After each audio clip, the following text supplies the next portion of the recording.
Bismillahirrahmanirrahim. Alhamdulillah rabbil alamin. Wassalatu wassalamu ala asyrafil anbiya'i wal mursalin sayyidina wa maulana Muhammadin wa ala alihi wa sahbihi ajma'in. Rabbi shrah li sadri wa yassir li amri wahlul 'uqdatam min lisani yafqahu qawli. Yassir wa la tu'assir ya karim, rabbi tammim khair wa ba'd. Ini kita baca ayat 30, ayat 40 surah Al-Baqarah.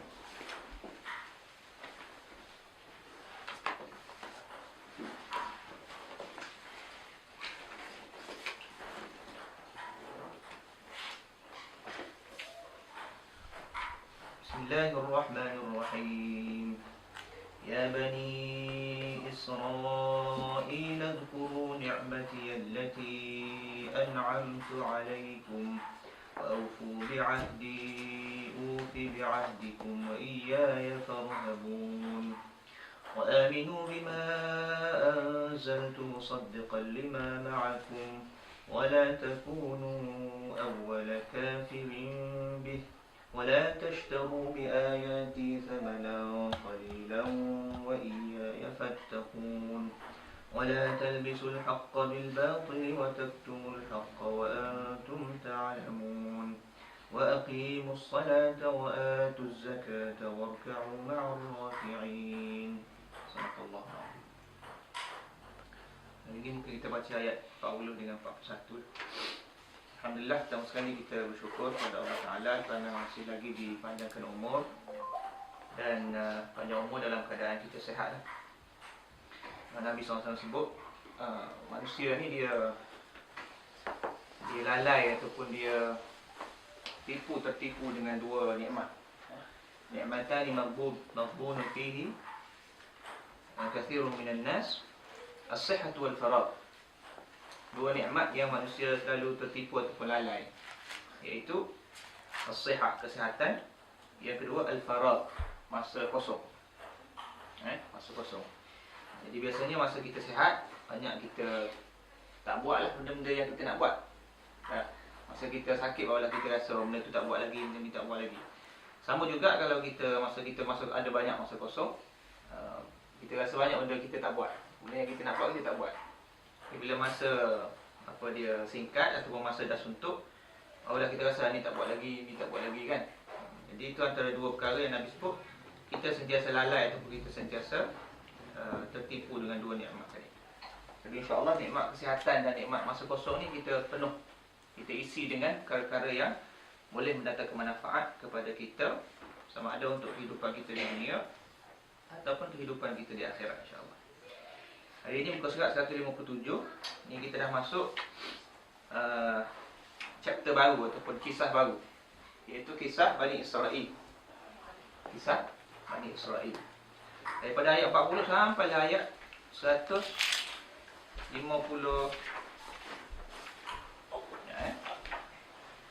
ayat 40 sampai ayat 142. Hampir lebih kurang satu juzuk Al-Quran, Allah Ta'ala menceritakan tentang kisah Bani Israil. Kita selalu sebut Bani Israil, Bani Israil. Ini kita akan bincang sikit apa maksud Israel, siapa Bani Israil, apa beza dengan Yahudi, apa beza dengan disebut dalam istilah Al-Quran alladzina hadu, orang yang menjadikan Yahudi itu sebagai agama. Kita akan tengok sikit sebanyak insya-Allah. Kita baca bawah dulu 157 bawah. Munasabah ayat. Ayat-ayat terdahulu membicarakan khilafah Nabi Adam AS di bumi dan sikap malaikat terhadapnya. Kemudian disusuli dengan kelemahannya mengingati janji dan pantang larang di dalam syurga. Dan seterusnya baginda dikeluarkan dari syurga dan penerimaan taubat atas kealpaannya kerana mendekati pokok dan memakan buah larangan. Itu kita dah bincang dalam ayat sebelum ni. Antara kisah Nabi Adam AS dengan kisah Bani Israil ini didapati beberapa aspek persamaan. Misalnya, tentang pertentangan antara hak dan batil yang dilihat pada pertentangan antara Adam dan Iblis, yang membawa Nabi Adam AS ke syurga dan Iblis ke neraka. Demikian juga dengan Bani Israil yang sepanjang sejarahnya terlibat dalam pertentangan dengan Fir'aun, yang akhirnya membawa kehancuran kepada Fir'aun, dan babak-babak yang mengandungi banyak pengajaran dan iktibar kepada Bani Israel. Semuanya merupakan pertarungan antara hak dan batil. Jadi itu dia punya sequence dia lah, dia punya coherence dia. Kalau sebelum ni Nabi Adam dengan Iblis, kita nampak itulah asas kepada pertentangan atau pertumbungan antara mana yang benar, mana yang salah. Okay? Kita bincang juga minggu lepas. Asas itu akan berlarutan sampailah akhir zaman. Sampailah di akhir zaman bila timbulnya Dajjal, maka pada ketika itulah dia punya, kita kata peak dia lah, dia punya ultimate dia, pertumbungan antara kebenaran dengan Dajjal. Jadi sebagaimana yang berlaku antara Nabi Adam dengan Iblis, itulah juga berlaku antara Bani Israel dan juga Fir'aun. Itu lebih kepada kita kata simbolik lah. Okay. Bani Israel ni antara bangsa ataupun kabilah yang paling ramai Allah Ta'ala utuskan Nabi-Nabi dan Rasul-Rasul. Dan Nabi-Nabi Rasul-Rasul yang hebat-hebat ni semua daripada Bani Israel. Antaranya Nabi Musa AS, Nabi Ulul Azmi. Lagi Nabi Sulaiman, Nabi Daud, Nabi Isa AS. Ini semua daripada jalur Bani Israel. Adapun Nabi Muhammad SAW ini daripada jalan ataupun jalur Bani Ismail. Kedua-duanya anak kepada Nabi Ibrahim AS. Jadi itu kaitan antara kisah Bani Israel yang akan kita baca dengan kisah sebelum ini.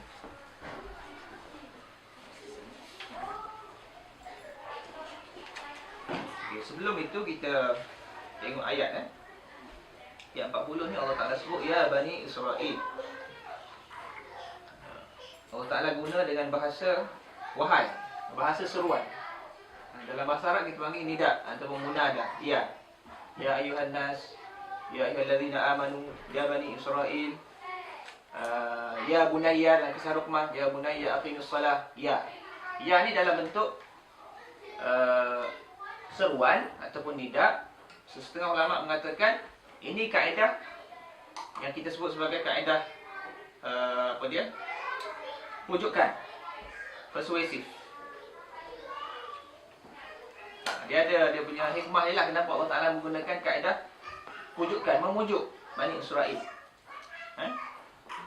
Itu ya. Bila kita jumpa dalam Quran ya ayuhan nas, ya ayyuhallazina amanu, itu dalam bentuk wahai. Maknanya percakapan dalam bentuk memujuk ataupun dalam bentuk menyeru supaya mendengar apa yang nak disebutkan selepas ini.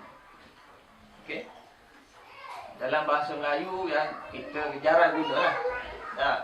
Diterjemah kat sini wahai. Orang Melayu biasa kita guna hey. Jarang kita panggil dengan seruan wahai.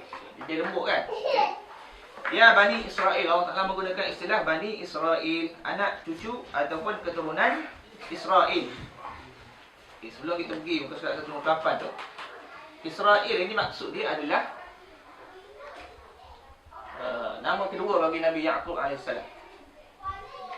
Nabi Yaqub ni dikatakan ada dua nama. Yang pertama nama Yaqub tu sendiri, yang kedua nama Israel. Setengah ulama mengatakan hanya dua Nabi saja yang ada nama lebih daripada satu, iaitu Nabi Yaqub dan Nabi Muhammad SAW. Nabi Muhammad ni nama banyak. Ahmad, Muhammad, Ahmad. Lagi apa dia? Abul Qasim. Lagi banyak lagi ya. Jadi Israel ini nama kedua kepada Nabi Yaqub AS dalam bahasa Ibrani, dalam bahasa Hebrew. Yang mana maksud dia adalah Abdullah. Isra tu maksud Abdul, Il tu maksud Allah. Maknanya dalam konteks ayat ini Allah Ta'ala memanggil, menyeru dengan Ya Bani, seolah-olahnya Ya Bani Abdillah, wahai keturunan seorang hamba yang menyembah Allah Subhanahu Wa Ta'ala. Kenapa tidak digunakan Ya Bani Yaqub? Kenapa tidak digunakan wahai anak ataupun keturunan Yaqub? Dia punya hikmah di situ. Dia ada hikmah. Maksud ayat 40 saya baca dahulu. Kenangilah kamu, ini apa yang Allah Ta'ala seru. Wahai Bani Israel, kenangilah, maknanya ingatlah akan segala nikmat yang telah aku kurniakan kepada kamu. Itu yang pertama. Yang kedua, wa aufu bi'ahdi, dan sempurnakanlah perjanjian kamu dengan aku. Ufi bi'ahdikum, supaya aku sempurnakan perjanjian aku dengan kamu. Wa iyaya farhabun, dan takutlah kepada aku sahaja. Ya? Kita baca ayat muka surat 158 dahulu. Bani Israel pada zaman Nabi SAW. Okay? Bani Israel yang dimaksudkan dalam ayat ini ialah Bani Israel yang hidup pada zaman Nabi SAW. Okay? Sebahagian daripada mereka tinggal di Madinah pada masa surah ini diturunkan. Kita recap balik ya. Surah Al-Baqarah ni surah Madaniyah. Surah yang diturunkan di Madinah, ataupun surah yang diturunkan selepas hijrah Nabi SAW bersama para sahabat ke Madinah. So konteks ayat ini ataupun khitab ayat ini adalah bercakap kepada masyarakat di Madinah. Masyarakat di Madinah ni bukan orang Islam saja. Kita kena ingat bukan orang Islam saja. Bila Nabi menjadi ketua negara di Madinah, rakyat Nabi ni bukan orang Islam saja. Orang Islam ni adalah daripada kalangan Muhajirin yang hijrah daripada Mekah. Yang kedua golongan Ansar, iaitu daripada kabilah Aus dan Khazraj, penduduk asal Madinah. Kemudian ada yang ketiga golongan Yahudi. Golongan Yahudi. Disebut dalam kat bawah tidak disebutlah. Dan golongan Yahudi inilah yang menjadi golongan yang Allah Ta'ala sebut ya Bani Israel. Okey, anak-anak kepada Nabi Yaqub alaihissalam, atau keturunan, anak cucu, cicit kepada Nabi Yaqub alaihissalam. Okay, kita baca dahulu. Walaupun kisah mereka bermula sejak Nabi Yaqub alaihissalam dan berlanjutan sepanjang sejarah sehingga zaman kebangkitan Nabi SAW, tetapi bicara dalam ayat hanya tertumpu pada Bani Israel yang dilahirkan selepas atau sezaman dengan kebangkitan Nabi SAW. Bagi maksud supaya pembaca lebih mudah memahami ayat-ayat yang akan dibincangkan nanti, kita ikuti sejarah dan latar belakang Yahudi di Madinah yang terdiri daripada puak-puak yang dikenali dengan Bani Qainuqa. Ini antara kabilah dia yang besar. Bani ini mana keturunan Qainuqa. Yang kedua Bani Quraidah. Yang ketiga Bani An-Nadir. Dan lain-lain yang tinggal sekitar Madinah. Ada lagi yang kecil lah. Kalau kita baca dalam buku-buku sirah, ini antara 3 kabilah Yahudi yang besar. Dan dia pun mempunyai pengaruh yang hebat di Madinah.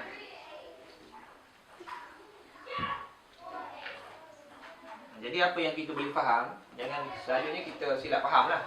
Bila Nabi hijrah ke Madinah, bila Nabi mendirikan kerajaan Islam di Madinah, semuanya Islam. Semuanya apa dia kita kata tidak ada penentangan daripada penduduk Madinah. Itu salah faham lah. Okay? Bila Nabi berada di Madinah tu, masyarakatnya bukan hanya di sudut kita kata bangsa itu berbeza. Ada sedikit dalam kitab disebutkan ada beberapa atau sebahagian kecil minoriti masyarakat Kristian. Ada juga. Okay? Jadi bukan hanya di sudut bangsa tapi di sudut agama yang pelbagai. Okay? Tetapi kebijaksanaan Nabi SAW bagaimana boleh apa kita kata mempengaruhi ataupun menjadi pemimpin kepada sebuah negara yang dalamnya, kalau kita bacalah di sudut ekonominya pada waktu itu dikuasai oleh orang Yahudi. Yahudi ni bijak dia menguasai kawasan-kawasan strategik di sudut ekonomi. OSIS, kalau di pada masa ini OSIS lah, kawasan OSIS, kawasan yang subur, itu semua di Madinah dikuasai oleh orang Yahudi yang 3 kabilah yang besar. Dan dia ni daripada dulu lagi sebelum Nabi hijrah ke Madinah, dia antara kita kata golongan yang sentiasa mengadu domba, melaga-lagakan antara Aus dengan Khazraj. Kalau kita baca sejarah, Aus dan Khazraj ni tak pernah tidak berperang. Sikit-sikit perang, sikit-sikit balas, sikit-sikit tembak. Kesan daripada mana? Kesan daripada kerja jahat orang Yahudi di Madinah.